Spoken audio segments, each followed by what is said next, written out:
Happy Halloween and welcome to Friday Night Chats with Garage Geek. So you might be wondering why I'm wearing a hat. It's because I shaved my head. No, I didn't. Recently, Larry's Library made a video where he was talking about whether he should wear a hat like this or not. And I thought it was a fun video. And I was talking about it with my husband, and he's like, "Oh, you look really good in those hats." And I only have one. And I think I was wearing it. Oh, I went somewhere and I had one hat, but I didn't have a color to kind of match. So he actually bought me this one. So what do you think? And he bought me this one. Let me put it on the right way. And so thank you, Larry's Library, for the inspiration. I got two new hats out of that video. So thank you. So those are my two new hats. So you never realized Garage Geek's channel would become a fashion show. But hey, you're going to see everything on Garage Geek's channel. So as you can see, it is Halloween, and this is the costume I wore to school today. I do have this shirt, and I also have the gold one. I think I wore the gold one last year, and I'm wearing the blue one this year. And of course, the first comment I got at school when I arrived early in the morning was like an older woman said, "Oh, Star Wars, that's great." It happens every time. And of course, I didn't bother to correct her because, I'm a geek, but I don't go that far. I'm not like, there's a difference between Star Trek and Star Wars. To someone who's probably only watched one movie of one of them in her entire life.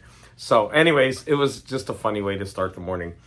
Most of the kids were saying, "Oh, you're young Sheldon," because he wore this uniform in one of the episodes.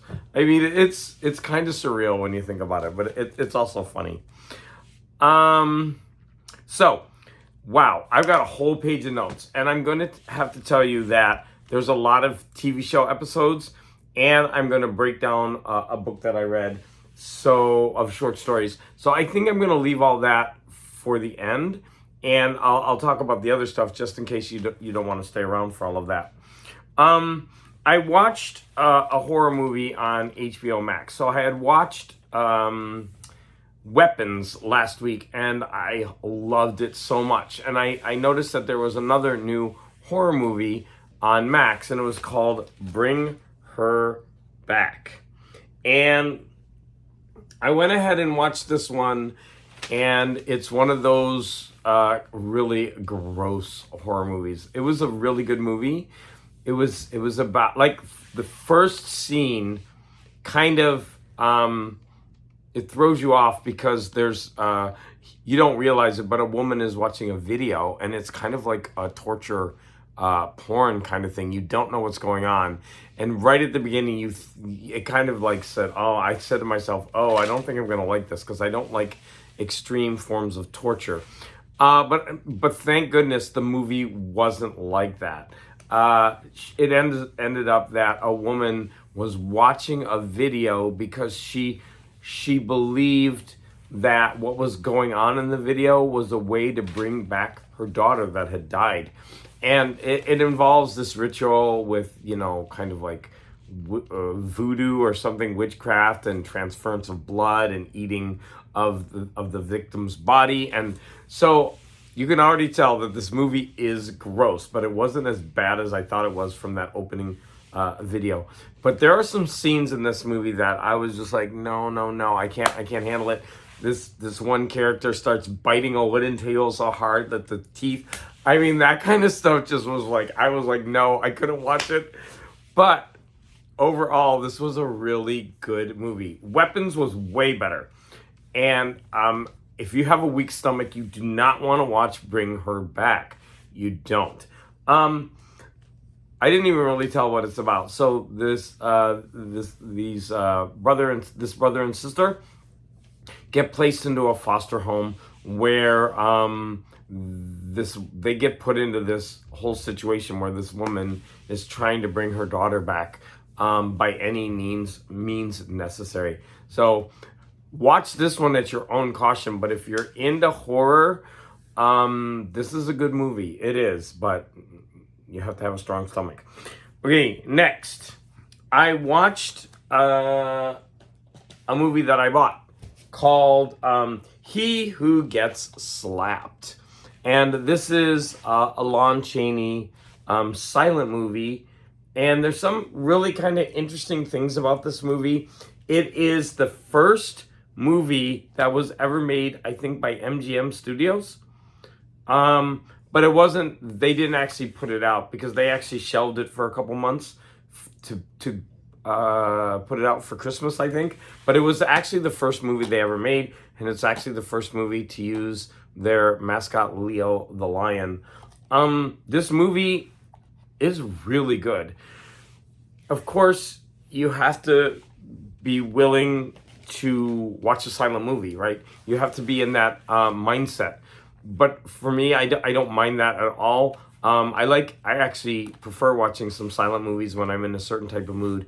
I like just sitting in the dark and putting on one of these movies, and you just kind of escape into another time. It's kind of weird. Like watching a silent movie is like a different experience. Because a lot of the language of film is so different. It's almost like watching another language. I'm going to give you an example. So I remember there was this one scene in a silent movie where there's a train that's going by, and as it goes by, a face appears on the train and starts laughing, and they make a laughing sound with something in the orchestra, like wah, wah, wah. And so as I was watching I was like, what is that about? And I was watching or listening to the commentary. They were saying, yeah, so the train becomes like personified, and it comes to life and laughs at the character. And I just thought, see, the language there is so different. Like we wouldn't do that in a modern film. And so you kind of have to adjust your thinking in a little way in order to watch a silent movie. And of course, you know, Lon Chaney is one of these legendary actors, right? But you got to put yourself into the mindset of watching him, because he's going to like overly, like, it's like watching, you know, Captain Kirk on steroids, like how they over emote and do all these like wild grand gestures and like all of this. But it was part of the cinema of the time. But if you actually get past that, like the expressions on his face and everything, like he's really good in this movie. Now, what is this movie about? It's about a man who gets everything stolen from him. He's an academic. He trusts the guy that who's his patron, but all the while the patron is just stringing him along. He steals all his ideas, steals his woman, and there's this really pivotal scene where he's in front of the academy, and they all, like, there's this whole room full of men, and they all laugh at him, and the guy that steals from him kind of does like this to him and hits him and slaps him, and this forms like this part of his psyche. And he goes on to be a member in the circus, and his whole act is getting slapped. He gets slapped over and over again so that the audience can laugh at him. It's really a wild movie, and it's really good. And so, you know, grain of salt again, if you enjoy silent movies and you know, movie history, I think you're gonna like He Who Gets Slapped. Pretty awesome. All right, next. I finished watching this. I had started it before. I finished watching this. Now, unfortunately, well, first of all, this is called The Evil Brain from Outer Space, and it's one of these really cheapo movies that I got, and I started watching it, and I reviewed half of it before, but it's just this wild, crazy movie where they've taken all these Japanese episodes of a TV show, and they like culled it together to become a movie. And this was actually the third movie, or the fourth in the whole series, right? So it's like the tail end of this really long series where it just jumps from idea to idea. But having said that, it's so wild and fun and crazy. Again, you have to be in the right mood, because this stuff is just going to be ridiculous. So as I was watching this, I took a couple of clips. So I'm going to show you what this is like. And if you think this is funny, then this is something that you really should watch. Wait, oh, my iPad's really low. Hold on. I'm going to start this again.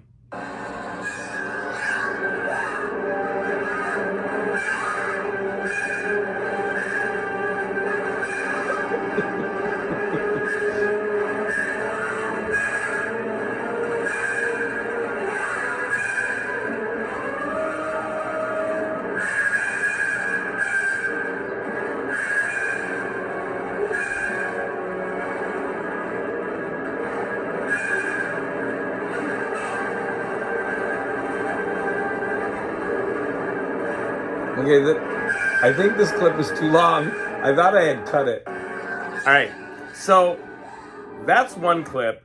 I'm going to show you another one. This is much shorter. He fights various creatures in it. That first one, that was my favorite one. But yeah, I'm gonna here.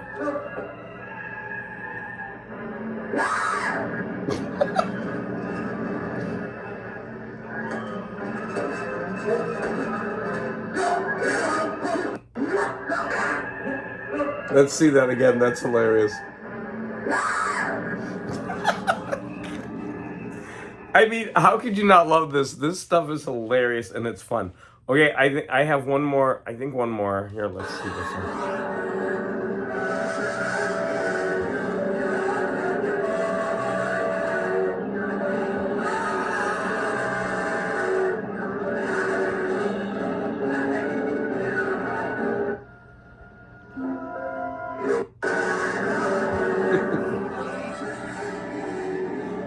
Okay, maybe that last clip wasn't that great. I'm not sure. Am I showing this one too?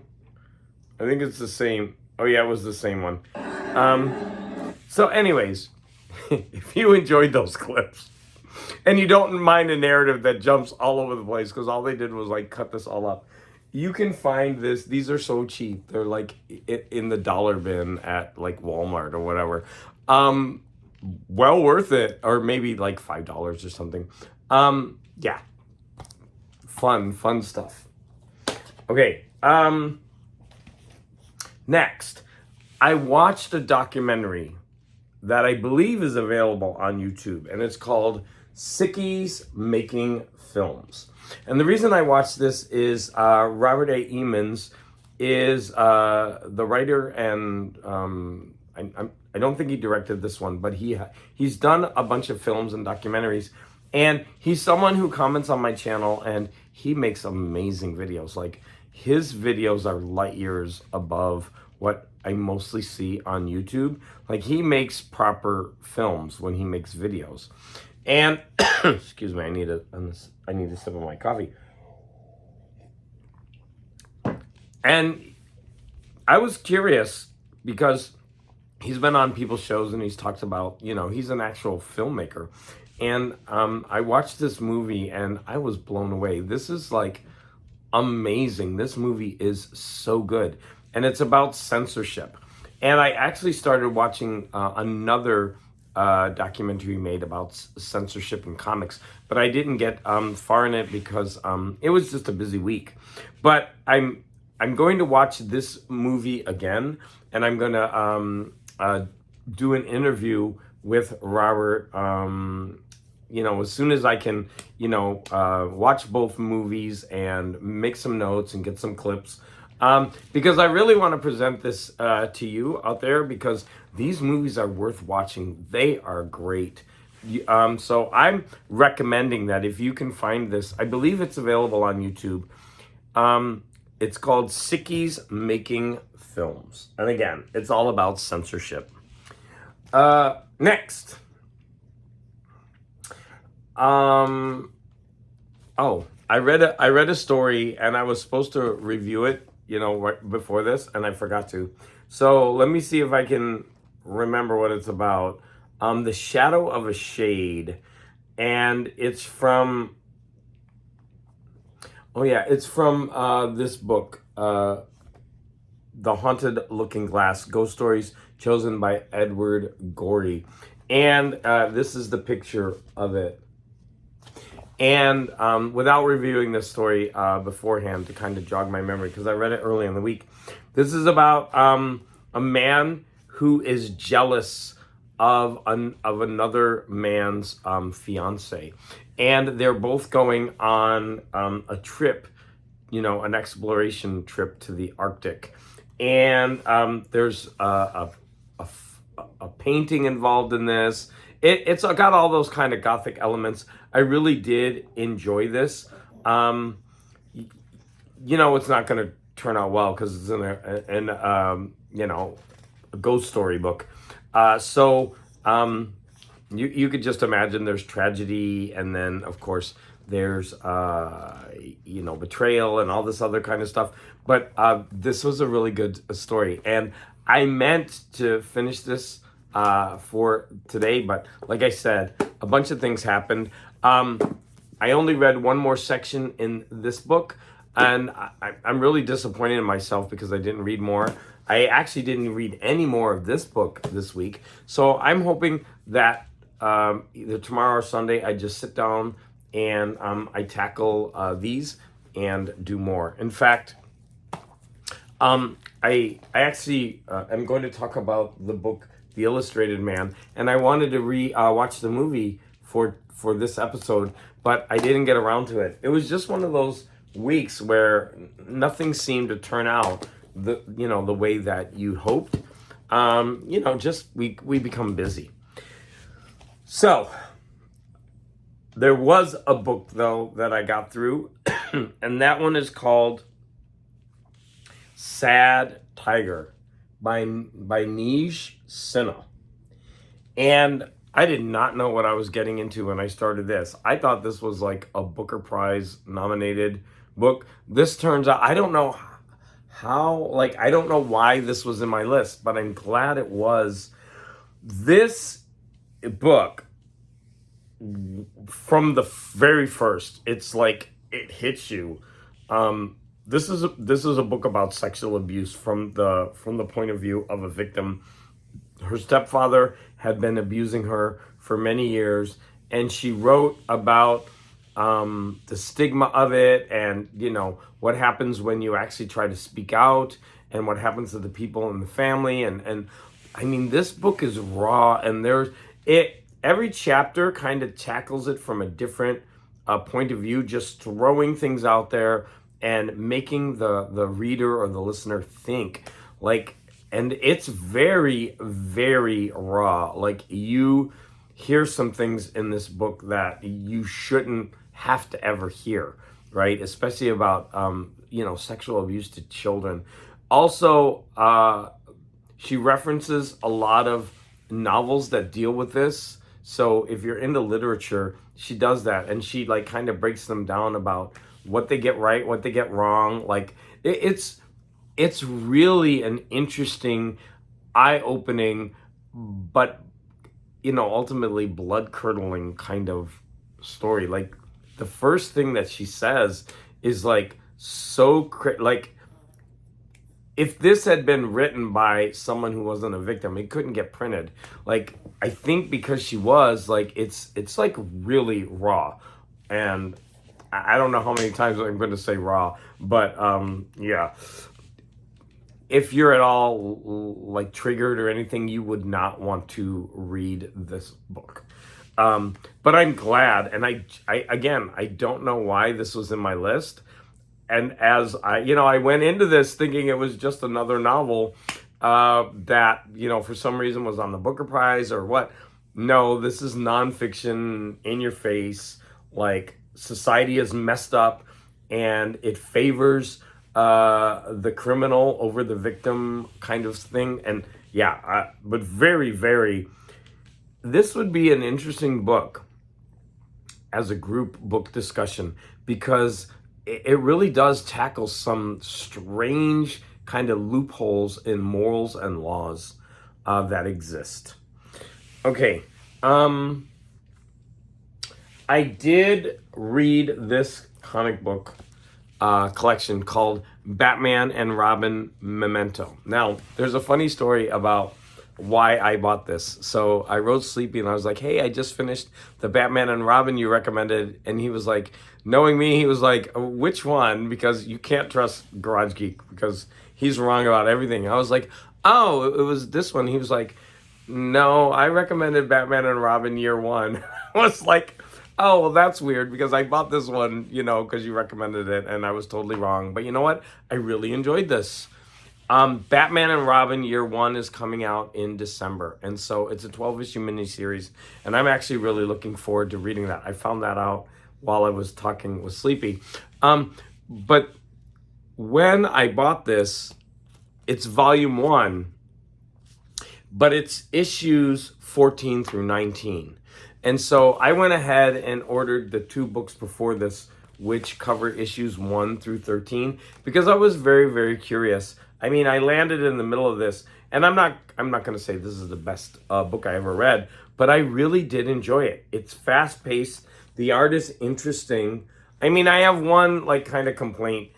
It's like Batman has so many people that he mentored under, and then there were all these, it's like another old villain from his past that is creeping up, like from when he was I was like, how many different people has he mentored with? Like, how many different, I don't know, but get past all of that and you're going to enjoy this. It's basically a villain from his past, a past case coming back to haunt him. And through this whole thing, you have the idea of what is Robin's place with Batman. And I think that's one of the most interesting aspects of this book is Robin grappling with the past Robins and what's happened to them and his place with the current, the way Batman is. And all the other Robins in the past have, he's lost them either to death or because he's so unyielding, they always go their separate ways. And so this current Robin, who is, really a child, he's saying, well, what if I'm not Robin? Don't you think we'd have a chance to have a lasting relationship that way? And it's really an interesting idea. It's fun. The art is good. And like I said, it's not going to be the best thing that you've ever read, but it kept my interest. And I'm really glad I bought it. So thank you, Sleepy, for recommending this to me, because I really, really did enjoy it. There's this is a cool image there. Kind of reminds me of the Goya, Kronos devouring his child or son. I'm not sure which one. Look at what a cool cover that one is.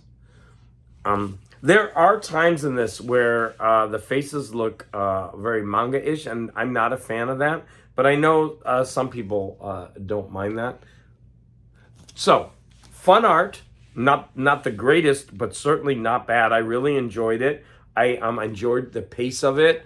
And for a 6-issue, I think it was 6 issues, 14 to 19, I really enjoyed this. And I went online to see if the second volume is out because I wanted to keep going. But unfortunately, it's not. So I'm going to have to wait. I'm going to have to wait for that. I think that was the only comic book that I read. So the whole rest of this is I'm going to go over a bunch of shows that I watched, and I'm going to break down this book. So it's up to, obviously I would love if you keep watching, but if you're not interested in the minutiae of TV shows that I've watched, I'm going to go over them briefly, but I'm not going to go in depth, but I'm just going to talk about the things that I watched. Last Sunday, I was I'm going to actually sneak over here for a second. Boop, boop, boop. I feel my voice getting scratchy. I've worked all week, and I need a cough drop. So sorry about that. Everyone's clicking off right now. Sorry, but my throat is not feeling very great. So last Sunday, probably that's why I didn't get a lot read, because I just sat for a bunch of hours and I watched a bunch of TV shows. And I haven't done that in a while, and I'm glad that I did it. It was really nice, and I think I'm going to do it again this weekend. So I picked off where I left off with Strange New Worlds, the Star Trek show.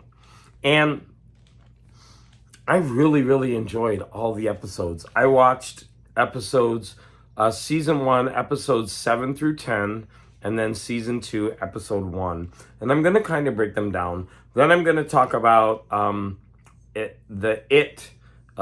to Derry show that premiered. I watched the first episode. In fact, the second episode is out today. I watched an episode of Kolchak and an episode of Space 1999. So I'm going to be breaking down those shows. So first, Strange New Worlds episode 7 was entitled The Serene Squad. And this one, the Serene Squall. Now, I believe this one was the one with the trans actor or actress. I'm not sure how you say that. This was fascinating. The way her costume was, like half the episode she's one thing and then half the episode she's another, and that was great to go with the theme of identity, because she's talking with Spock and he's wrestling with his identity of, am I human, am I Vulcan, am I this, am I that? And then you get this trans character who's, saying, who am I to say, am I this or am I that? And then halfway through the episode, she changes into something else. And it all went well thematically, and the actress was great in this role. Like, it was really a lot of fun. I enjoyed this episode a lot. The next one was called The Elysian Kingdom. And if you're a fan of fantasy, what happens in this episode is the Enterprise gets gets changed into a fantasy book. And, people are running around in period costumes and, with, swords and that kind of thing. All the characters, their personalities changes, and it's really, really hilarious. My favorite was the captain, because he plays a coward, and it is so funny whenever he's on screen. Like, you really do have to see it. It's really a really funny episode, but the ending of it is actually really, really poignant. The reason for this is, I think I've mentioned this before, is the doctor's child has an incurable disease, and that was in another episode where he has her DNA stored in the computer teleportation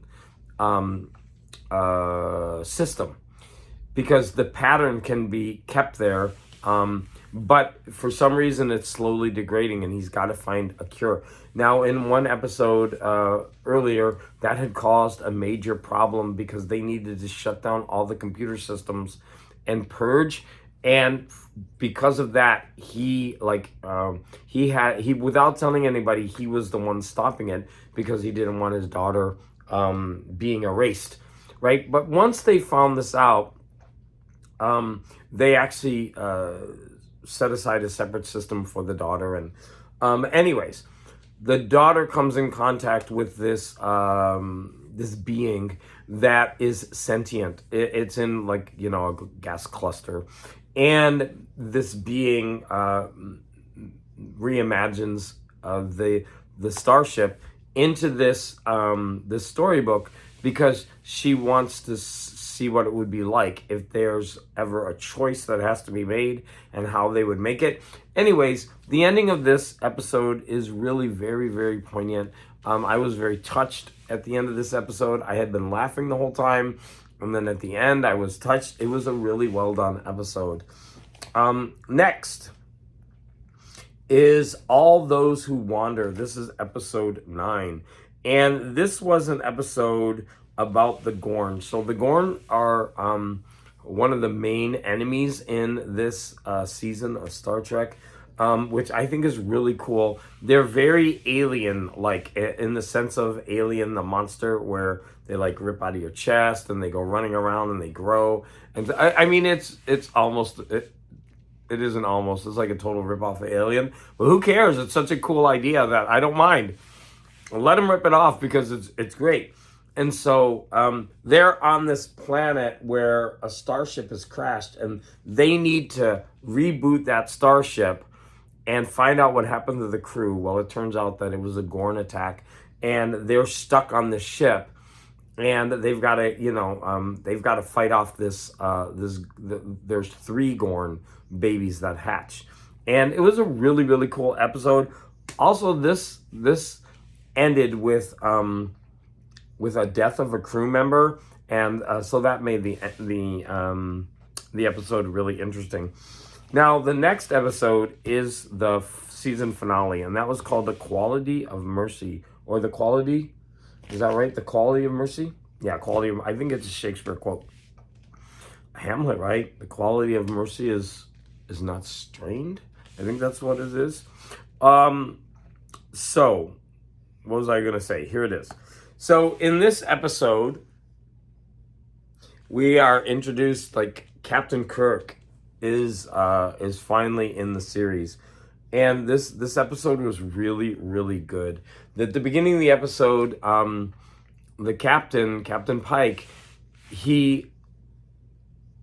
so at the beginning of this series, he knows that he's going to have that accident, which leaves him paralyzed and disconfigured, and so he's seen the future, and he knows this is going to happen, and he's done research, and he's going to save a bunch of people, and that's why it's going to happen to him, and most of them are cadets, but 3 die, and in this episode, he, without knowing it, he comes into contact with one of the kids who's going to die.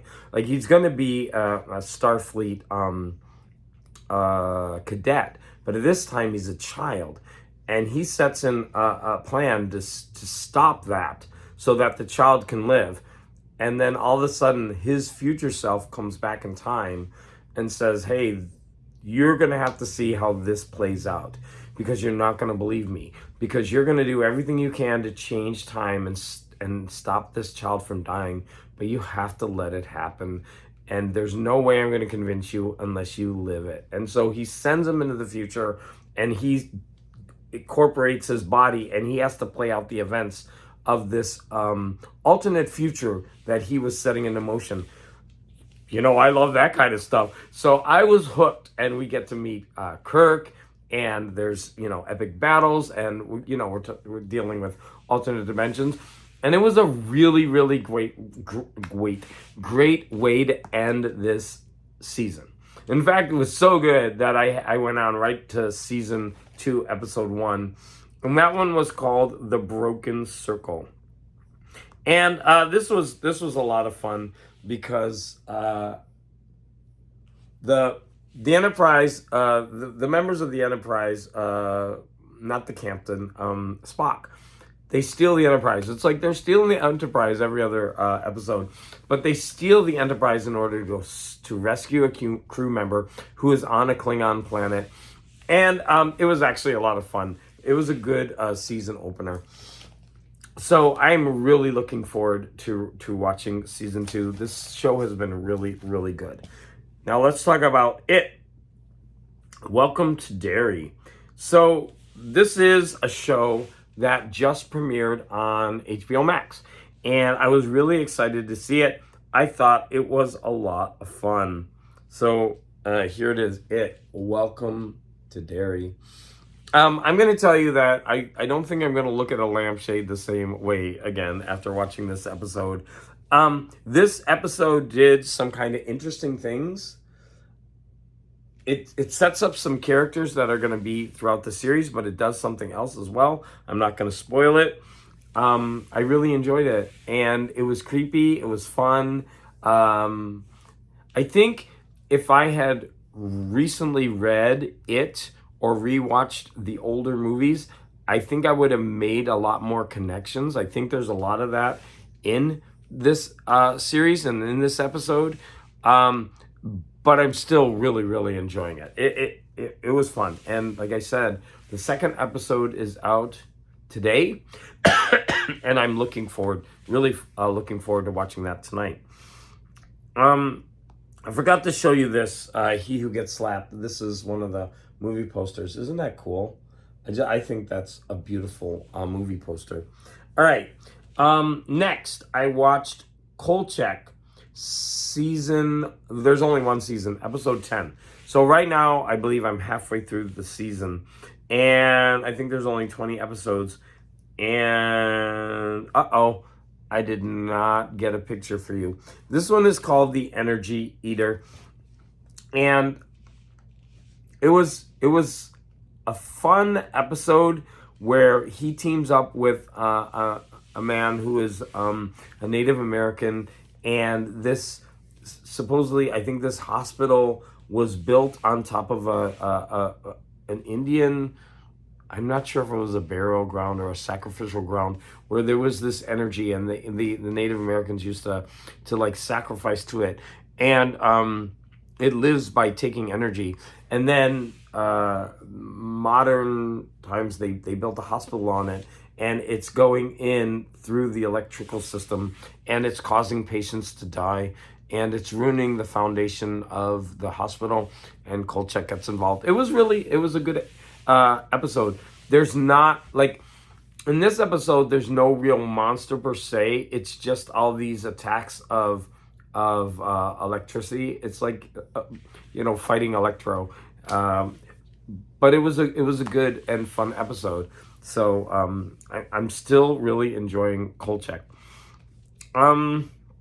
The next one was, I started watching an episode of Space 1999, which was episode 5, and it was called Journey to Where. And as I started watching it, I was like, I've seen this before. And this is a problem because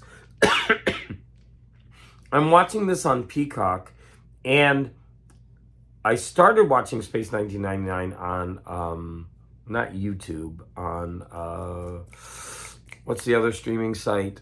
The Amazon site. Well, you know what I mean. I can't remember the name of the site right now.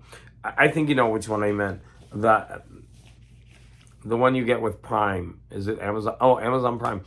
And the numbering is different everywhere you go. And I had that problem too when I started watching Alfred Hitchcock Presents, because all the numbering, all the episodes are out of order. And so the only thing I'm worried about is I hope I haven't skipped episodes. I don't mind watching them out of order per se, but I don't want to just miss any episodes. So after watching that, realizing I had already watched that one, I started watching the next episode, which was called Tabor. And this was pretty funny. There's this con man. He's quite corpulent. And I mean, look at his hair. It's hilarious. And he wants to trade with them, but basically he wants to cheat them. And he comes on board, and he sees the one woman who can shapeshift, and he immediately falls in love with her, and he's going to get her at any price. And he tells the crew that he has this engine that can transport them anywhere in the universe, and of course they want it because they want to get back to Earth. But he's very conniving, and he's very traitorous and deceptional. He's going to do whatever it takes to get what he wants.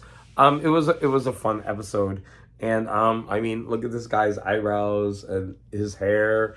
And his eyeshadow. I mean, it's just pretty funny. Divine could have played that, I think, to a T. And I'm done. I think I'm done with all of the TV shows. So now, if I can survive, if my voice can survive, I'm going to talk to you about The Illustrated Man. Sorry, I think, yeah, my voice is not doing great. And I hate this because I feel like I normally have more energy and, passion. I really like everything that I'm saying, so hopefully I'm not coming across as like, ooh. But, sometimes when you have this kind of voice thing, maybe it sounds like maybe I shouldn't be doing this tonight. But anyways, I went ahead and I listened to The Illustrated Man by Ray Bradbury. Now, I've read this before a long time ago, and since I got this book, I was going to read it, but then I saw that they had an audiobook of it, so I went ahead and listened to it. Now, this is a frame story with like 18 short stories in it. I'm not going to go over all of them, but I'm going to touch on a bunch of them. and I'm just going to generally tell you the ideas. Well, I'm going to say as a short story collection, this is great. There's a lot of really, really cool short stories in it. But as a framing device, the framing device is phenomenal, but he doesn't use it. And I don't know if I'm allowed to say bad things about Ray Bradbury. Sorry out there. I think this is a great book. I just think the framing device fails because it's such an amazing idea. Number one, you have this drifter and he meets a man covered in tattoos. The man starts telling him his tales and he's like, you don't want to be around me because if you start looking at my tattoos, there's going to be a problem, all right? But the guy's like, no, I'm hungry. I'm going to eat with you and I'll go to sleep. And as he's sleeping, the tattoos start moving around and they start telling stories.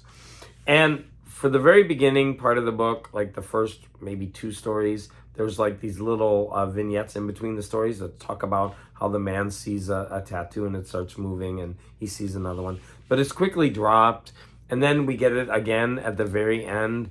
And I think the framing device is really, really cool. I'm going to tell you another reason why I don't think the framing device works so well. And it's because you have this idea of a drifter and you feel like you're in the Old West. And all the short stories are about the future on other planets and everything.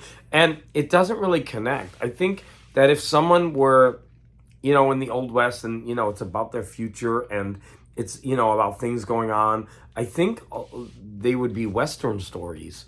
And maybe 1 or 2 about the future. And I don't think about other planets. Now, you can totally argue and say I'm wrong here. It just, I think for the vibe, like the vibe of the introduction is really cool where this guy is meeting this mysterious figure and it feels like the Old West. Now, I think it could have been changed where they were on like another planet and they were, because many planets, when they're being colonized, they feel like the Old West. So, I don't know. You could say I'm wrong, and if you feel I'm wrong, you can write that in the comments. That's fine. I just think the framing device fails when it could have been so amazing. But let's go ahead and talk about the stories, because the stories are really, really good. Lots of great ideas. He's a great writer. I just think the framing device failed. All right, number 1, Velt. Now, this is a really famous story. It's often anthologized. And this is about a brother and sister who they don't want to listen to the parents. And they have this holographic room in their house. And they know the technology more, or they basically trick their parents. And I'm not gonna give away the ending, but it's like when the children have more power than the adults, and what happens in that situation. And the next story was called Kaleidoscope. Oh, by the way, I'm not going to go do every story, so I am going to skip some. Kaleidoscope, which is this great, at the very beginning of the story, this spaceship breaks apart in space. I think a comet hits it or a meteor. And all the people who are inside, they're drifting away from each other. And they're talking to each other as they're going further and further away. It's a really cool idea. I don't know if he's the first one. I've, come across this in other stories and shows or whatnot. But it is a really, really cool story and idea. And the ending of it is really, really nice. I'm not going to spoil it. It's a tragedy that ends in a really neat way. The Other Foot is a story about African Americans who moved to Mars because they wanted to get rid of get away from the racism of Earth.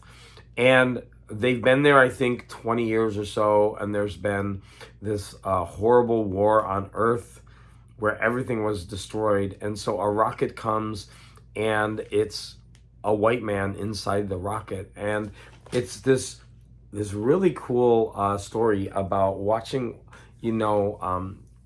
how one person can sway an entire community and how one other person can try to fight against that and turn it around, and about the lasting damage and trauma of prejudice, race, and hatred, and how that can come back to bite you.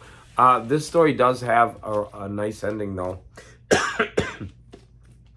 The Man is about um, a, a Christ-like figure, or Christ himself, who is traveling from world to world preaching his message, and about this rocket crew that is searching for him, but for the wrong reasons. And so they're like always trying to catch up to him, but they are always keep missing him. And along the way, people who are on the ship are starting to believe in the message and stop. And the one guy who's in it, they just keeps going, and he totally misses out on everything. Next is The Long Rain, and this is one of the stories that was put into the movie. The Long Rain is about a group of soldiers who are on Venus, where it never stops raining, and the Venusians are water people, and they've destroyed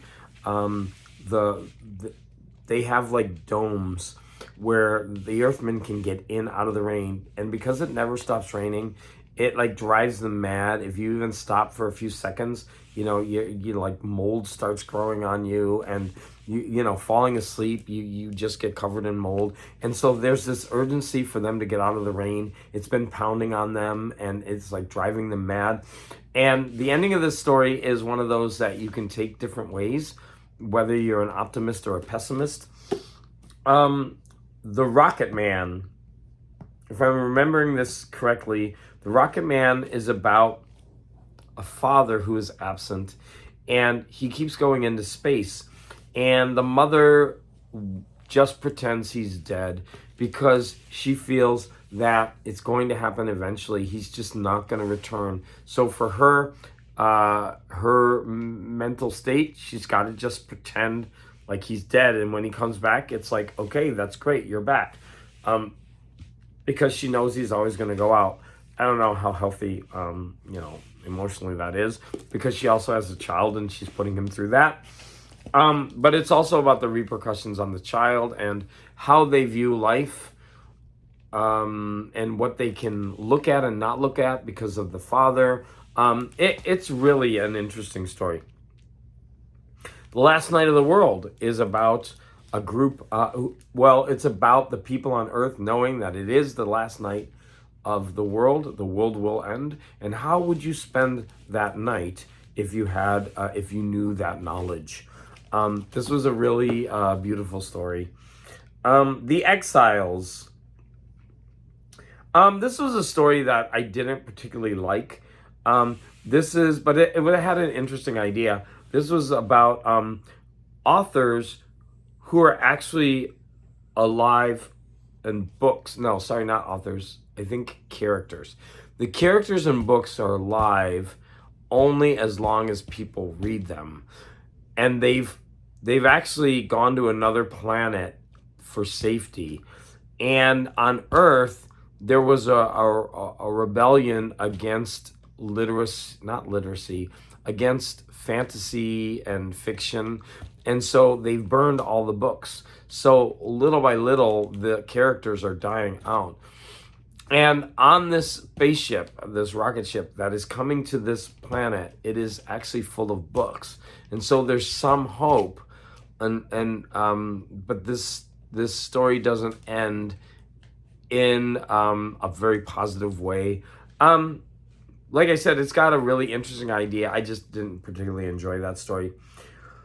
But the next story I absolutely loved, and that was called The Fox in the Forest.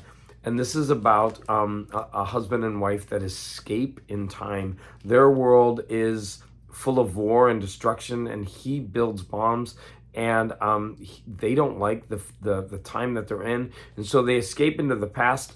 But the people of his time need him because he's integral to creating the bombs. And so they are searching him and his wife out, and they want him returned. I thought that was a really cool story. Visitor, I forget what that one's about. Marionettes. Oh, Marionettes Incorporated. That was an interesting one. This was about people who can illegally make robot clones of themselves, so they can like leave the clones with their wives or husbands and then go off and have a good time, and nobody will be the wiser. So it's like the man wants to be out partying, but the wife wants him to be domestic, and so now he's got a way to do both. But the robots or the clones don't exactly like this situation. The City was an interesting story about there was a plague, and it's basically a revenge tale in the future where plague victims were put on a planet and they were left there to die. And so they come up with this ingenious way of revenge, even if it takes centuries or millennia. It was an interesting story. Zero Hour was a cool story about using children to mount an attack on the people of Earth, because through children, people kind of ignore what children are up to, and they're like the perfect device for getting things done and for launching a surprise attack. It was an interesting, invasion, a take on the invasion story. And the last one that I'm going to talk about is The Rocket. This was a really pretty story.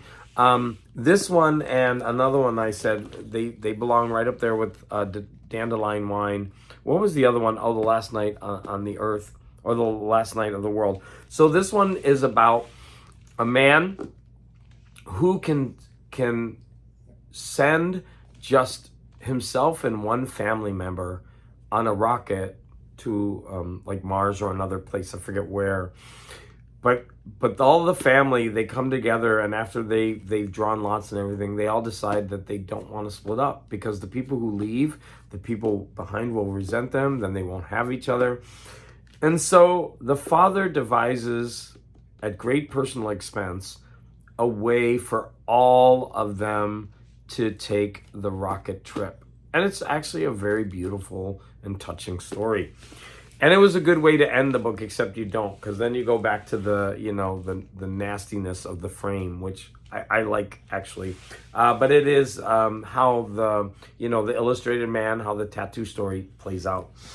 So overall, I really, really enjoyed this a lot.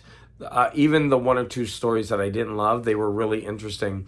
But the framing device, I think The Illustrated Man, that should have been a story. The Illustrated Man and Other Stories. I think that would have been a much more successful book, in my opinion. But this is an amazing book with amazing stories in it. And wow, I talked a lot, even though I've got a bum throat. So I showed off some new hats. Thank you, Larry's Library. I showed off a comic book that I read. I talked about some movies like, A Gross, Bring Her Back, He Who Gets Slapped, and what was this one? The Evil Brain from Outer Space, and He Who Gets Slapped. Then, in fact, I'm going to order a couple more Lon Chaney movies. I really want to see some more of his. I talked about Sicky's Making Films, which I want to, hopefully this weekend I can work on that and get together with Robert Emmons and have a discussion with him. I talked about a short story called The Shadow of a Shade, which I actually didn't review that very well. A harrowing nonfiction book called Sad Tiger, more like a memoir.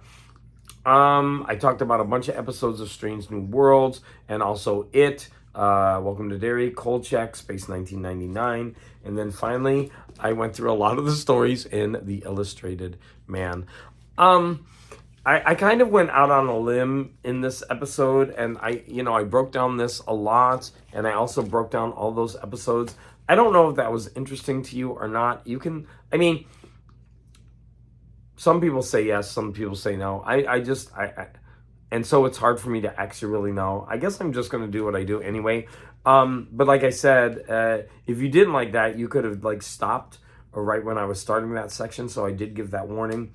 But I do honestly like to hear read your comments. And, I'm always really, really thankful for all the support. Everybody have a great Halloween. I'm sure this won't post for another few hours, and some of your Halloweens will be over. But have a great weekend. And again, I just want to say thank you for all the support.